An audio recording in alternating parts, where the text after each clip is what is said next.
Von Miller's getting healthy. Josh Allen's on the Madden cover. Tom Grossi jumped through a table and joined Bills Mafia. Everything in Buffalo was going so well, and then Stefon Diggs did or didn't show up for minicamp. But then he did show up today, so while everyone else was focusing on a nothing burger, I started to dive into an NFL story that actually matters. Paying NFL running backs. I am renowned urologist turned sports anchor Brandon Perna. After an illustrious career of cleaning out men's pee holes, I've turned my attention to football. Why? That's a great question.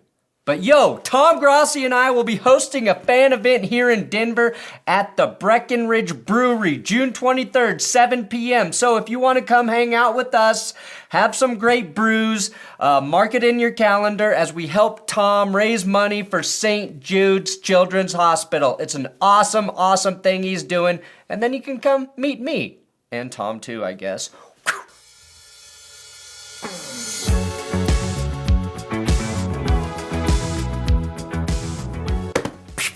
Please subscribe to my dumb channel. It's free. It's also Best Ball Mania season, and oh my god, I freaking love drafting football teams in the summer with Underdog Fantasy. Now, the Best Ball Mania tournament's going on right now, and this year the first place prize is $3 million. That's for the season-long winner. I'm dropping a link, though, to the first leagues I'll be drafting below if you want to play against me. $10 entry, it's a slow draft, so you have 8 hours to make your picks. 18 rounds with 12 total people playing, and once you draft, you're done. These fantasy leagues are a little different with the best ball format. There's no managing your league, and after you draft, you're done. You just sit back and they automatically tally your best possible score every week and use that. Now, my private draft starts once the league is full, and a lot of you dominated me last year, so come beat me again. Or take your shot at the $3 million Best Ball Mania 4 first place prize. Again, private fantasy links below, and use my code THATSGOOD when you sign up, which will get you a 100% deposit bonus up to $100 from Underdog Fantasy. Benchwarmer Sports! All right, let's start with some news from around the league. Randy Bullock is trying out for the Denver Broncos. The 33-year-old kicker recently played for the Titans, hitting 17 of his 20 field goals a season ago. Right now, the Broncos have Elliott Fry on the roster, so this will be a competition between this man and this man. A small Fry and a fat Randy. Bullock may only be 33, but he has the body of a 46-year-old, which is why I think he can become the Jokic of the NFL. Pretty cool, though, that it's June and the Broncos don't have a clue who their kicker will be. Everything's gonna be fine. This is what Odell Beckham Jr. looks like in purple clothes. Still better than Tyler Hero, I guess. Now, the Browns revealed the winning design to be their new logo this week. They showed all the hidden design layers and the secret meaning of the symbols. The ear contains a less than accurate representation of the shape of Ohio. The nose is a football with a hot dog on it. There's a guitar pick for Drew Carey's hit song, Cleveland Rocks. And if you count all of the shapes, it adds up to 24. One for each lawsuit the Browns paid Deshaun Watson to settle. Shannon Sharpe and Skip Bayless said goodbye to each other during Shannon's final show this week. Sharpe praised Skip Bayless for the opportunity, which seemed very genuine. Opportunity that you gave me to become what I became, I'm forever indebted to you. I'll never forget what you did for me. You've helped me grow more than you ever know. Okay, this is not easy for me either. When you lay your head on that pillow at night, you know I gave you everything I had. You did. I gave you everything I had. That was all touching. But Jesus Christ, what kind of soulless monster drinks Diet Mountain Dew every night?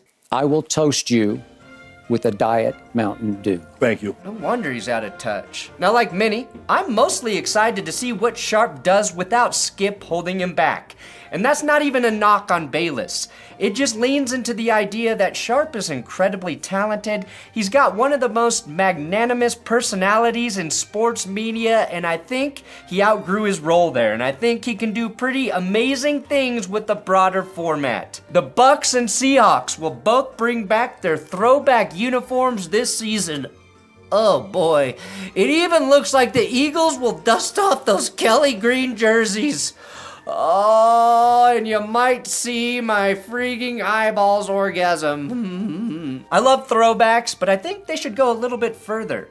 In baseball, they used to have turn back the clock days where the umps wore throwback uniforms, prices were cheaper, and all the scoreboards were analog. I propose something like that for the NFL. Baseball diamonds in the field, huge shoulder pads, and concussions are treated by rubbing some dirt on it again. Bring back the glory days. Is this the greatest interview in sports history? You walk into a stadium, 8,000 people, they all want you to lose. But as long as you got your 26 guys ready to kick ass, or kick butt, you're going to be all right. Sorry, I sweared. I heard a fan offer free Dippin' Dots if I blew it, which the price of Dippin' Dots with inflation is just unreal. So for a brief moment, I was like, damn, Dippin' Dots sound good. But also I thought in the back of my head, we win today, we win tomorrow, or tonight. We're going to be here another day. That's more per diem. So that means I can buy my own Dippin' Dots. Yes, it is. This is Virginia pitcher Stephen Skoke, whose Twitter account is @BigDonkey47. I have an idea. If his baseball career doesn't pan out in the MLB or whatever, he should be in the booth for Sunday Night Baseball or in the studio for MLB Network. I think 3 words every time I'm out there. The first one's a swear word, starts with F. Second word's attack. Third one's win. Does anything make you nervous? Caves. Mainly.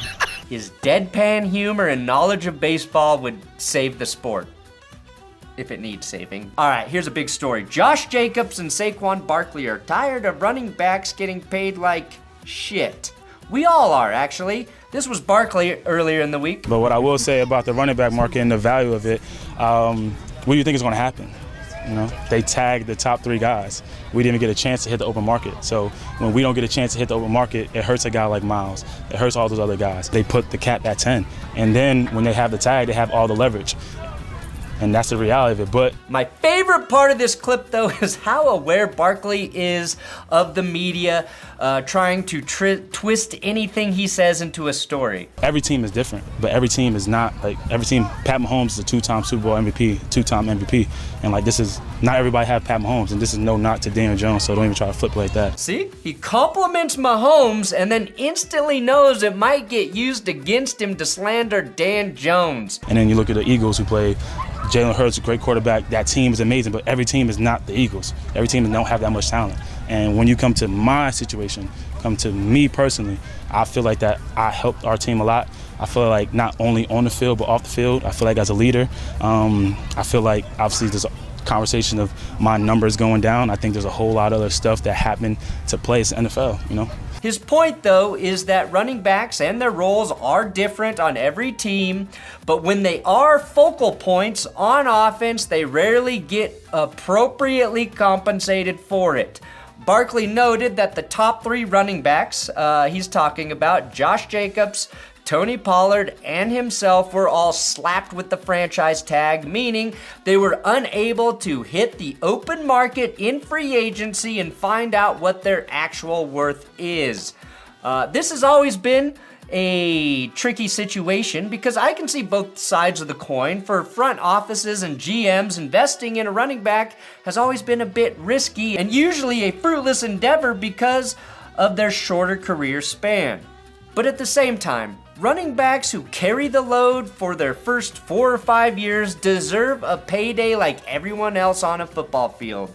They're also subject to a smaller salary on the franchise tag because the running back financial market has shrunk down to the amount of space there was between Lisa Salter's ear and Stan Kroenke's mouth after Denver won the chip. And so it means a lot to us. Someone should really tell Stan how microphones work. I think one solution might be to scale back a running back's hit on the salary cap to give them the payday they deserve without putting the team in a precarious situation.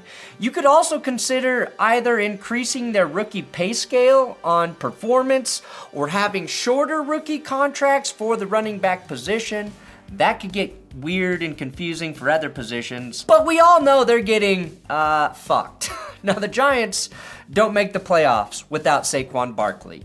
Tony Pollard outperformed Ezekiel Elliott last year, and the screwed up part there is Pollard can't earn because Dallas way overspent on Zeke, and Josh Jacobs led the NFL in rushing.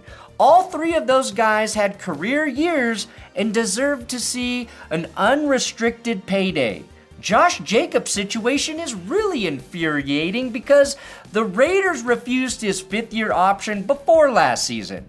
Players who are drafted in the first round can get a fifth-year option, an additional year to the standard 4-year contract that first-round rookies get. The fifth year is a fully guaranteed salary, and it also makes their fourth year fully guaranteed. But the Raiders didn't want to take that risk on Josh Jacobs. And oddly, Jacobs was the only first-round player the Raiders drafted in 2019. Remember, they had 3 who deserved a fifth-year option, yet Josh McDoofus did not want to bet on him, and Jacobs went off to the tune of 1,653 rushing yards and 12 TDs. His reward? Being forced to play for the Raiders again for less than what he's worth. Hell, Dalvin Cook has rushed for 1,000 yards the last 4 seasons, and he's a free agent. The Vikings couldn't find a single trade partner for Dalvin Cook. And the shitty part with Dalvin Cook is that most people don't even think he deserves to be paid what he's worth. The consensus is he's fallen off a cliff and he should take less money and go play for a contender. Like, just imagine a 27-year-old receiver who's put up 1,000-yard seasons for nearly half a decade and then can't get work. It's just hard to fathom. Josh Jacobs has not signed his tag, and I respect that, not just because he deserves more money, but because, like Saquon alluded to in his interview, he's trying to raise the tide for all ships. If these guys come together, maybe they can increase their value across the board for everyone. Remember, Austin Eckler asked the Chargers to trade him. They eventually added $1.75 million in incentives to Eckler's current contract to keep him for 2023. Jonathan Taylor and the Colts are in talks for a new deal, and if Indy does the right thing and gives Taylor a stack sooner rather than later, that could help Saquon, Jacobs, and Tony Pollard. Especially because Taylor is coming off a disappointing season marred by injury, a drop in production, and of course dysfunction at the top of his organization. The NFL underpays running backs because it can. That's a result of the NFLPA getting fleeced in the last CBA. Barkley is right. Some systems don't need an elite back. Some systems make backs more productive than they are, but for special talent, for the elite running backs, there needs to be a better path to real compensation, and teams need to feel good about investing in that talent. That said, both Jacobs and Barkley have until July to figure this out, so this is just part of that process. And before we're overly critical of teams shafting them, let's see what deals they actually get. But some of this public scrutiny might be working because the New York Giants have put their original offer to Barkley back on the table. He refused this offer back in the winter, and then they tagged him. Now, apparently that offer was worth up to $14 million per year. So I ask you, is it cool that the Giants brought back that offer, or is it shitty they gave him the original offer he didn't think signified his value after he had to answer some questions about it? I think if they sweeten that offer, then it will be a very cool gesture by the Giants. And finally, Stefon Diggs did show up for minicamp and practice today. A complete non-story, blown out of proportion. Why?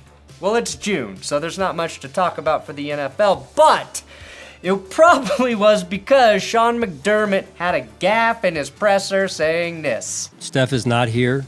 Everybody else is here at the current time. How concerned are you about that? Oh, very concerned. Yeah, very concerned. Either that was a mistake or it worked because Diggs is back at practice. Yesterday, where we just felt like we all needed a break and some space, and so I gave Steph permission to get some space and head out, and then picked up those conversations after practice. So let me make it clear: it was not Steph leaving unexcused. He was excused by me. I'm talking about this still, though, because I did like something about this story. I liked seeing Diggs' teammates show their support for him, specifically Josh Allen and Von Miller. Mind your business. Mind your business. I'm really not worried about it. To be honest, this really OTAs is really that serious though, for real. Is it? You know, Steph, he's my guy. Excuse me, I fucking love him. He's a brother of mine. Now let's see some more teammates do the same and shame the NFL for nickel and diming their running backs. If Diggs was upset, at least he can be happy knowing he's not paid like a running back. Thanks for watching That's Good Sports. Please subscribe here for more sports and football videos. And dear God, let something really interesting happen with the NFL, please.